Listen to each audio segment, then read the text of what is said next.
Halo teman-teman semua, apa kabar? Semoga kalian semua dalam keadaan sehat walafiat dan senantiasa diberikan kesehatan oleh Tuhan Yang Maha Kuasa. Kali ini kreator akan melanjutkan buku The Principle of Power pada bagian 5 yang berjudul Berpura-pura bodoh untuk mengelabui orang lain. Seperti kutipan Sun Tzu, ketika kuat, bertindaklah lemah. Ketika lemah, bertindaklah kuat.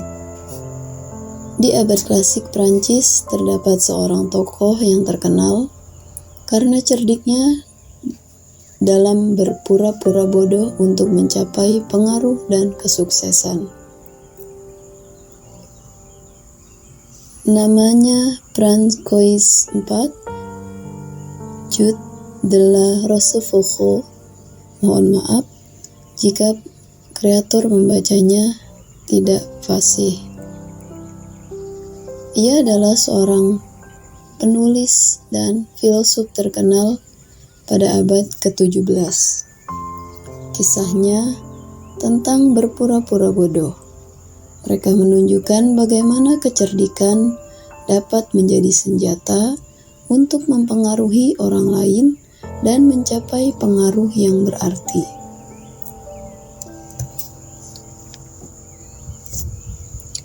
La Rochefoucauld hidup di era ketika politik dan intrik di istana Prancis sangat rumit. Ia menyaksikan bagaimana orang-orang berlomba-lomba untuk memperoleh kekuasaan dan pengaruh dengan berbagai cara. Namun, La Rochefoucauld menyadari bahwa terlalu menonjolkan kecerdasan dan ambisi dapat menyebabkan menjadi bumerang, karena akan membuat menjadi sasaran orang lain yang mencari kesempatan untuk menjatuhkannya. Dengan bijaksana, Rochefoucauld memutuskan untuk berpura-pura bodoh dalam lingkungan istana. Ia menyembunyikan kecerdikannya dan berperilaku sebagai seorang yang tidak ambisius. Dalam berbagai percakapan dan interaksi dengan orang lain, ia memilih untuk mendengarkan dan menyerap informasi tanpa menunjukkan reaksi yang berlebihan atau menyatakan pendapat yang terlalu tajam. Strategi berpura-pura bodoh ini ternyata sangat efektif. Orang-orang di sekitarnya tidak melihatnya sebagai ancaman atau pesaing. Mereka merasa lebih nyaman berbicara di depan Rochefoucauld dan menganggapnya sebagai seorang yang dapat diandalkan dan tidak akan mencari-cari masalah. Namun, di balik sikapnya yang sederhana, La Rochefoucauld terus mengamati dan memahami dinamika politik yang berlangsung di istana. Kepercayaan yang salah tentang Rochefoucauld sebagai sosok yang bodoh memberinya kebebasan untuk bergerak dengan lebih leluasa. Dengan hati-hati, ia memanfaatkan informasi dan koneksi yang dimiliki untuk mempengaruhi keputusan-keputusan penting di balik layar. Ia menggunakan kecerdikannya secara gratis dan cerdik untuk membentuk opini dan mempengaruhi keputusan-keputusan yang diambil oleh para pembuat kebijakan di istana. Tentu saja, tidak semua orang terjebak oleh pura-pura Rochefoucauld. Beberapa orang yang cerdas juga menyadari bahwa di balik sikap sederhananya ada kecerdikan dan kebijaksanaan yang dalam. Namun, bagi sebagian orang, strategi ini sangat efektif dalam menciptakan kesan yang diinginkan.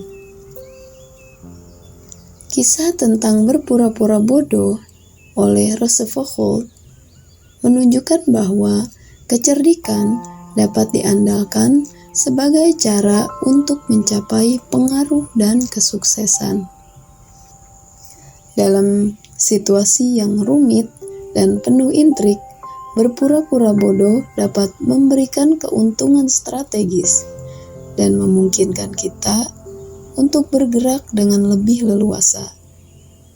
Keberanian untuk menyembunyikan kecerdikan kita dengan kebijaksanaan dan menggunakan strategi cerdik dalam interaksi sosial dapat membawa kita menjadi sosok yang berpengaruh dan berhasil meraih kesuksesan di tengah dunia yang kompleks.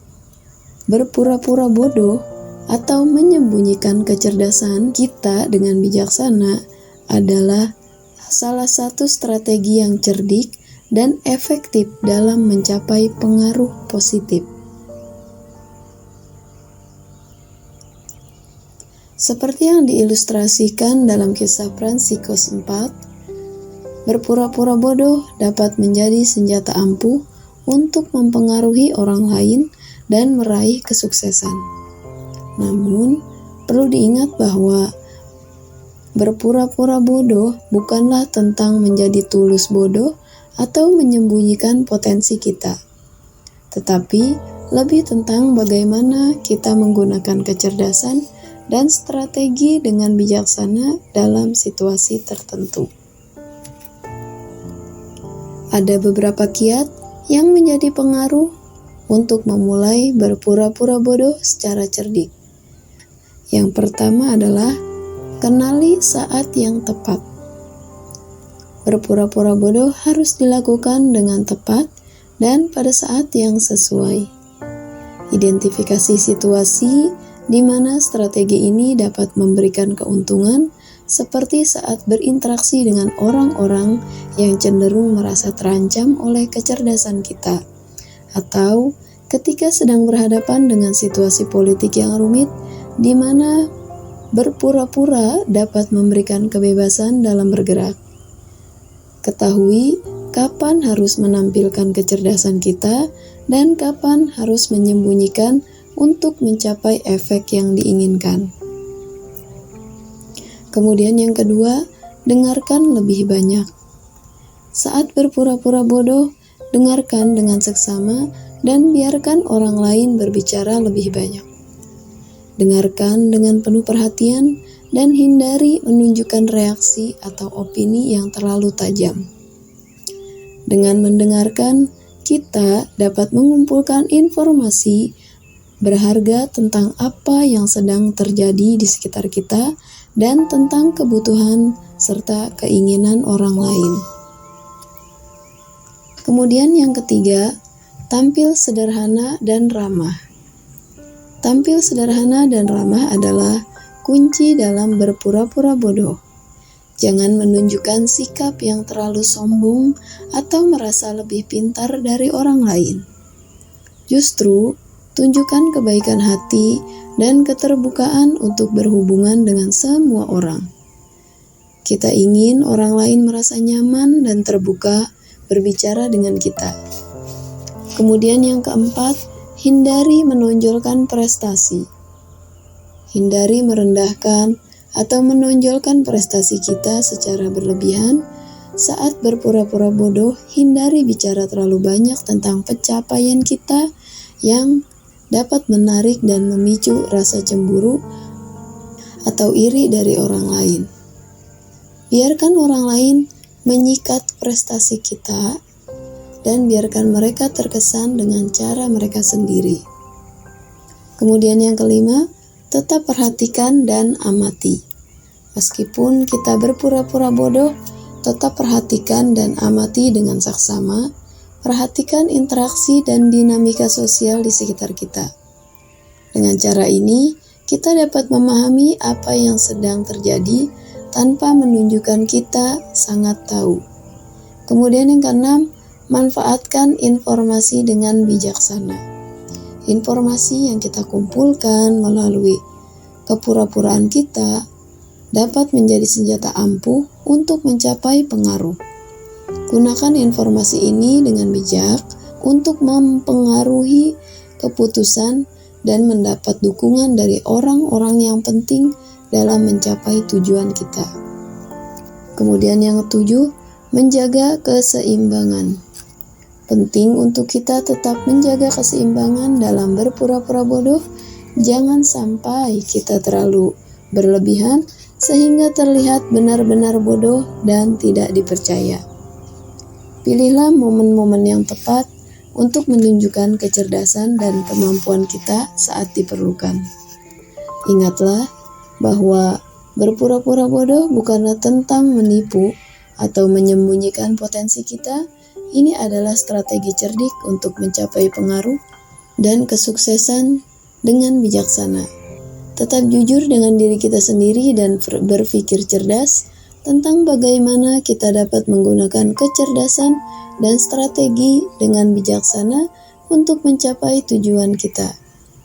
Dengan menguasai seni ini, kita dapat mencapai kesuksesan yang berarti dan berpengaruh dalam hidup kita dan orang lain di sekitar kita.